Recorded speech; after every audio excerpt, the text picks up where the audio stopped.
युवक,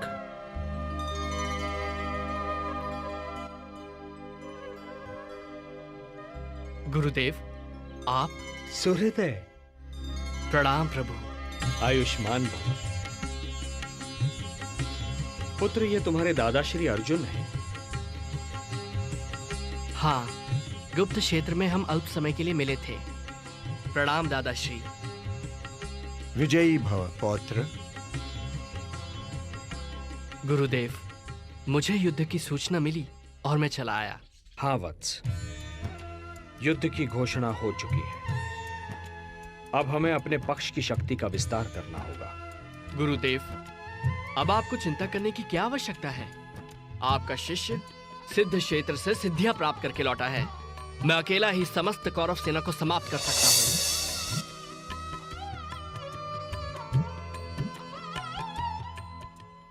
गुरुदेव, यह है मेरी साधना का प्रसाद जो मुझे देवी सिद्धंबिका और भगवान शिव ने दिए हैं।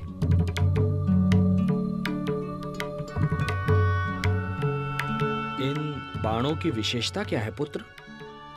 पहला बाण जब चलेगा तो जिन लोगों के वध की मैं कामना करूंगा, ये उन पर मृत्यु चिन्ह बना देगा। पौत्र, ये कुछ अतिशयोक्ति नहीं लगती? नहीं दादाश्री, जब ये दूसरा बाण चलेगा तो जिन जिन के शरीर पर मृत्यु चिन्ह का निशान है, ये उनका वध कर देगा। तुमने इन बाणों की कभी परीक्षा की है? अब युद्ध होने ही वाला है, परीक्षा भी हो जाएगी। मान लो कि ये वृक्ष कुरुक्षेत्र है और इसके ये सारे पत्ते शत्रु सेना। इन पर अपने बाणों का प्रयोग करके दिखाओ। जो आ गया गुरुदेव।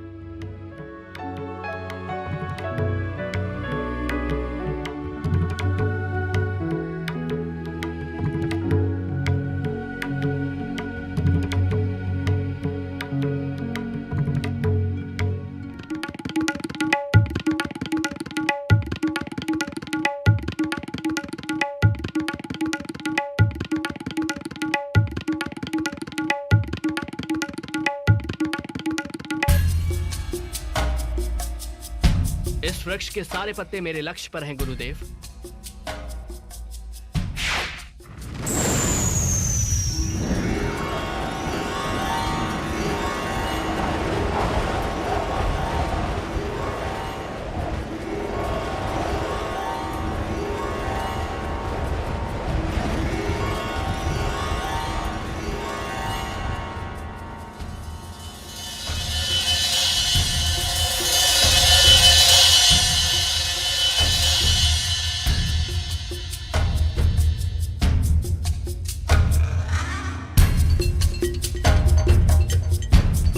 गुरुदेव, पहले बाण ने अपना कार्य पूरा कर दिया। पुत्र, तुम्हें विश्वास है कि सारे पत्तों पर चिन्ह लग गए हैं? हाँ गुरुदेव।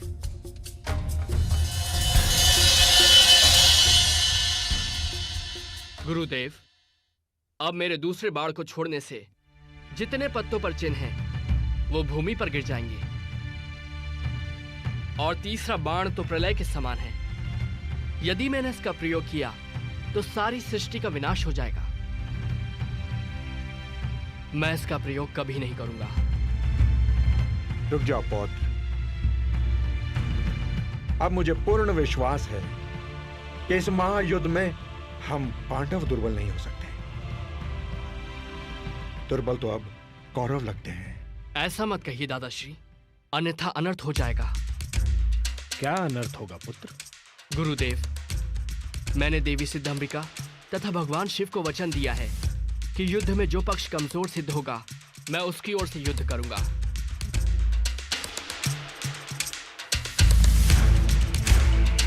तो इसका अर्थ यह हुआ पौत्र कि बीच युद्ध में भी आप हमारे शत्रु का पक्ष ले सकते हो। हाँ दादाश्री, यदि युद्ध में कौरव पक्ष कमजोर सिद्ध हुआ तो देवी को दिए वचन के अनुसार मुझे उनकी ओर से ही युद्ध करना पड़ेगा। चलो पौत्र, विश्राम कर लो। क्षमा करें गुरुदेव, मैंने निर्णय लिया है कि युद्ध क्षेत्र से बाहर रहकर ही युद्ध देखूंगा।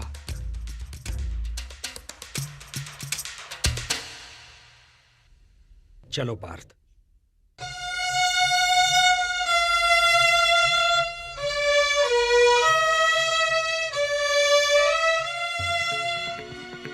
हे केशव, हे जनार्दन, इस युद्ध में तो हमारी विजय निश्चित है।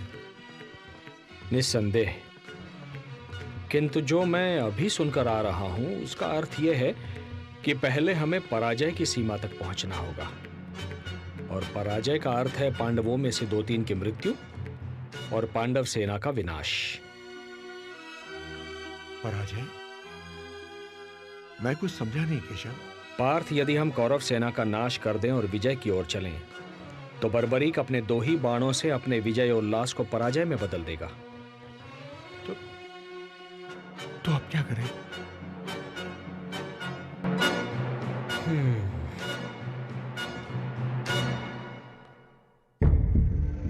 तुम ही बताओ मित्र, क्या सचमुच बर्बरी के बाण चमत्कारी होंगे?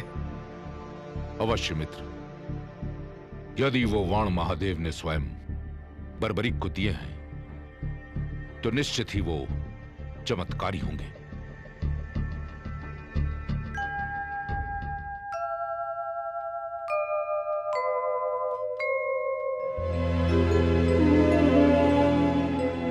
बर्बरीक को युद्ध से हटाना होगा, अन्यथा ये युद्ध की दिशा बदल देगा। ये धर्म युद्ध है। धर्म को बचाने हेतु अब यही एक विकल्प शेष है।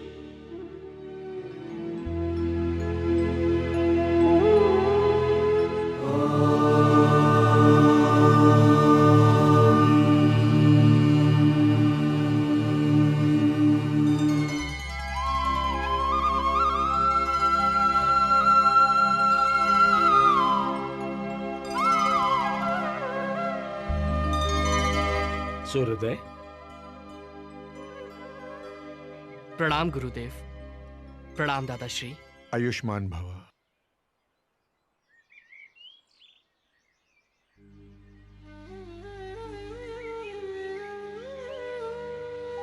प्रभु, आप शांत क्यों हैं? क्या चिंता है आपको? पुत्र कल से युद्ध शुरू हो जाएगा। देखें, निर्णय की ओर जाता है। मेरे होते आपको चिंता करने की कोई आवश्यकता नहीं है। यदि कौरवों के पक्ष में युद्ध जाता देखा तो मात्र 2 क्षण में ही मैं सारे योद्धाओं को समाप्त कर दूंगा। मैं तुम्हारी शक्ति से परिचित हूं पुत्र, और यह भी जानता हूं कि तुम्हारी हम में अनन्य भक्ति है। किंतु क्या प्रभु? पुत्र, आज शुक्ल फाल्गुन द्वादशी है। आज की महिमा दुगनी हो जाती है। किंतु मुझे बताइए प्रभु, मैं आपके दिए हर आदेश का पालन करूंगा। वत्स सूर्योदय, युद्ध से पूर्व चंडी एक बलि चाहती है, और बलि उसी की चढ़ाई जाएगी जो अतुलित बलशाली होगा। इसमें चिंता किस बात की है प्रभु? चिंता इस बात की है वत्स कि इस पृथ्वी पर 3 ही ऐसे वीर हैं जिनकी बलि स्वीकार होगी। मैं, तुम या अर्जुन। नारायण नारायण। केशव,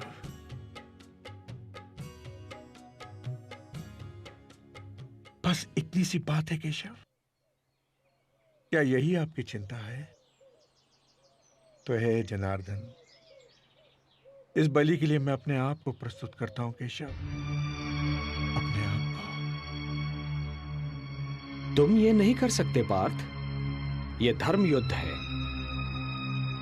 यदि एक भी पांडव कम हो जाएगा तो ये युद्ध धर्म युद्ध नहीं कहलाएगा।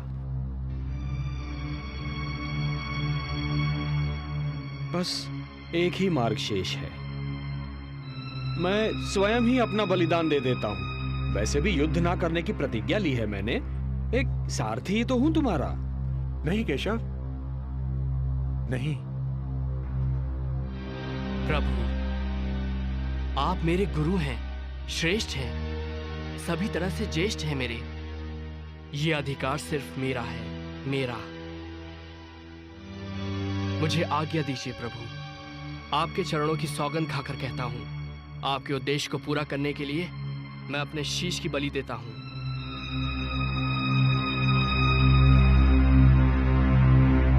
प्रभु, ये कार्य करने से मेरे वंश की कीर्ति बढ़ेगी। ये सौभाग्य मैं अपने हाथों से नहीं जाने दूंगा प्रभु।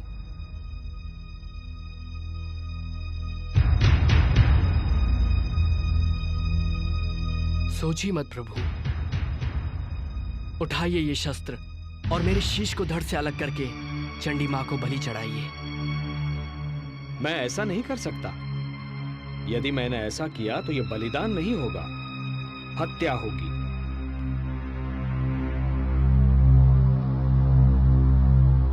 जब मैं स्वेच्छा से ये शीश आपको सौंप रहा हूं तो ये हत्या नहीं कहलाएगी। धर्म यह कहता है वत्स कि बलिदानी स्वयं दान दे। यदि मैं ऐसा करता हूं तो वो हत्या ही कहलाएगी।